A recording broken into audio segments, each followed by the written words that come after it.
Você se considera uma pessoa tímida ou conhece alguém que tem esta timidez? Sabe o que isso verdadeiramente significa? Vamos falar sobre essas questões na palavra de hoje.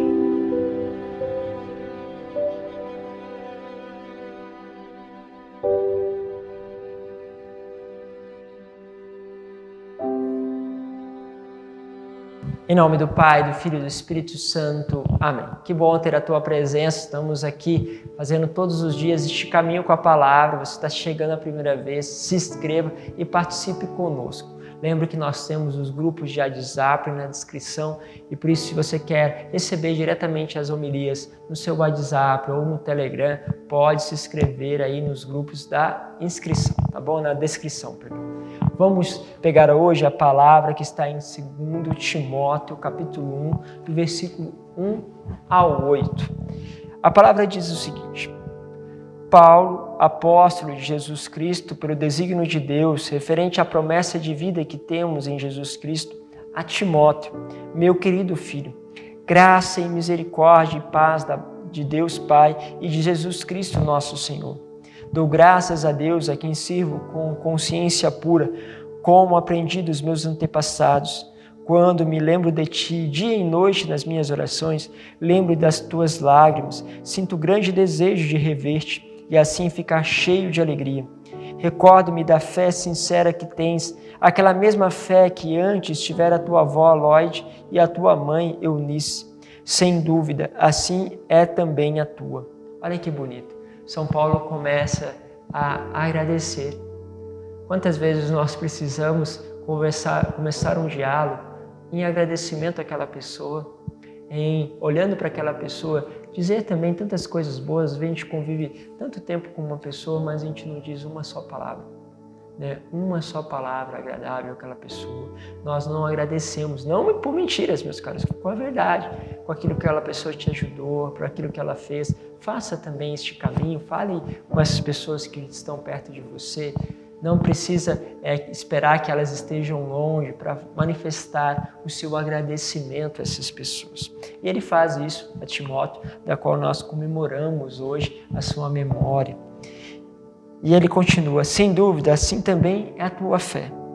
Por este motivo, exorto-te a reavivar a chama do dom de Deus que recebestes pela imposição das minhas mãos. Pois Deus não nos deu um espírito de timidez, mas de fortaleza, de amor e sobriedade. Deus não nos deu um espírito de timidez. Isso aqui é o que eu quero trabalhar com vocês hoje. Quando nós falamos timidez, são os nossos medos. Eu sou, por exemplo, uma pessoa muito tímida. O que significa? Se eu pudesse não estar na frente, eu não estaria. Se eu pudesse ficar no meu cantinho, eu ficaria. Eu lembro quando criança, que muitas vezes eu ficava encolhido ali, né? No meu cantinho, pegando assim, né, com as mãozinhas, cabeça baixa, porque eu tinha vergonha de olhar para as pessoas. Tinha vergonha das pessoas me verem. Você vai percebendo essa timidez. E por isso, grandes obstáculos em poder comunicar-se, falar. E aí você vai percebendo também o que esconde atrás dessa timidez. É o medo, justamente, daquilo que os outros vão pensar, como eles vão avaliar e como você vai responder às suas expectativas.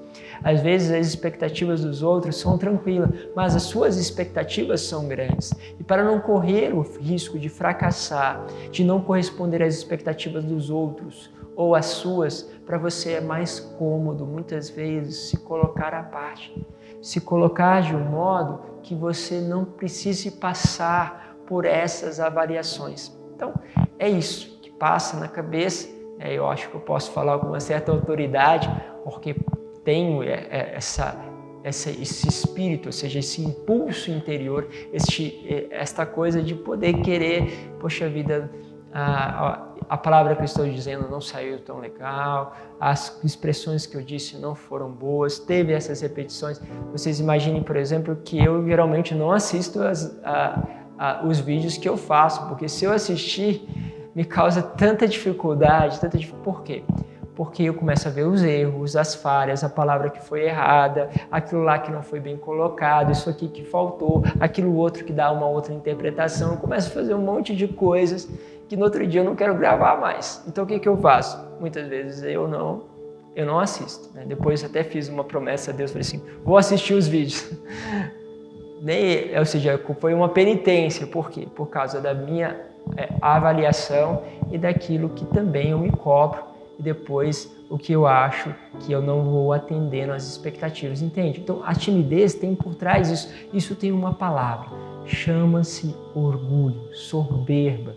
Então atrás de um tímido parece justamente o contrário, existe no fundo uma grande soberba, um grande orgulho. E aí é interessante voltarmos para a palavra para entender melhor, porque São Paulo vai dizer que Deus nos deu um espírito de fortaleza. O que é fortaleza? Não sou eu, mas é em Deus que eu me apoio. Não é na minha capacidade de falar, na minha capacidade de comunicar. Deus me chamou a estar aqui com vocês, fazer este caminho, de poder expressar com a palavra, de fazer a homilia. Então, Ele é a minha fortaleza, é Ele que vai me permitir, sem dúvida, fixar-se, porque senão por mim mesmo eu não faria. Então, onde está a minha rocha? Está em Deus. E é verdade, porque se fosse olhar, eu preferiria não fazer para não ter que, de certa forma, conviver com uma certa quantidade de fracasso. E é interessante, porque muitas vezes o tímido não realiza porque ele tem medo desse fracasso, mas porque ele se apoia em si mesmo e por isso tudo está sobre ele. Tem que se apoiar em Deus. Segundo ponto, o amor. Compreender que tudo o que você vai fazer não é para si, mas para o outro. Mesmo que você não faça na perfeição, do jeito que você gostaria, você pode entender que mesmo assim, nas suas limitações, você está fazendo um gesto de amor. É lógico, olhando se isso que você está fazendo é uma coisa boa, que você está fazendo algo para as pessoas, para o encontro. E depois, lógico, Deus está te curando, porque isso Ele vai te dando força, vai te fortalecendo e vai te curando contra aquela soberba e aquele orgulho que está escondido. E isso nós percebemos que o amor começa a esvaziar de nós mesmos, das nossas próprias avaliações, condenações, inquietações e também preocupações com os outros.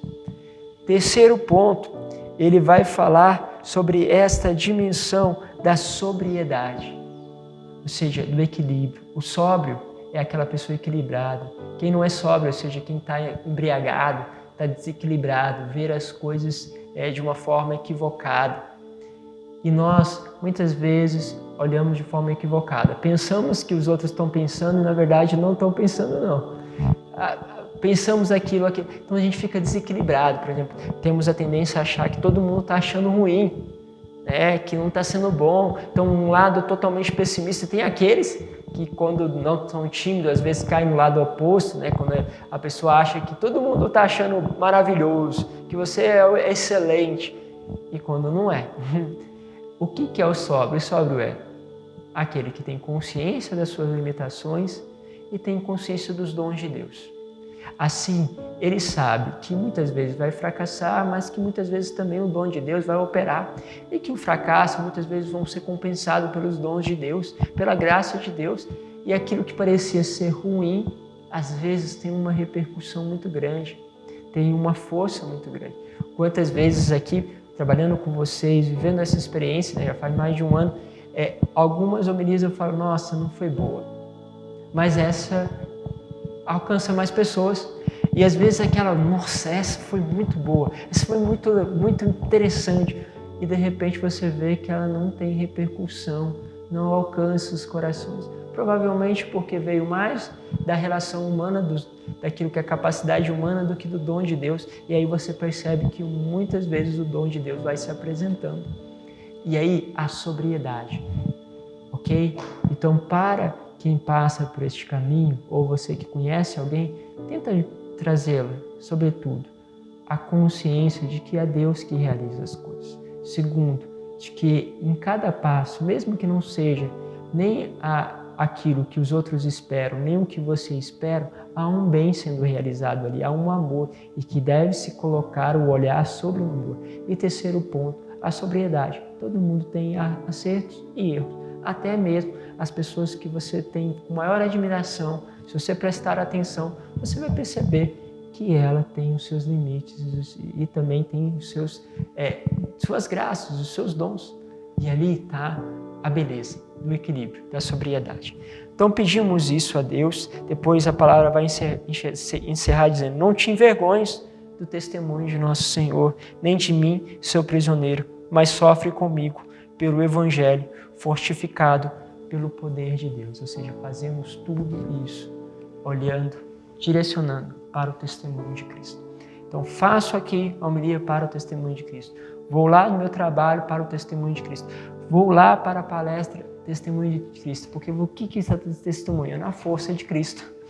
Porque você sabe, pela sua própria variação, que talvez você não teria essa capacidade, mas Deus te capacita, porque Ele capacita aqueles que Ele escolhe. Deus vos abençoe. Eu te espero amanhã para mais uma meditação da palavra. Em nome do Pai, do Filho e do Espírito Santo. Amém.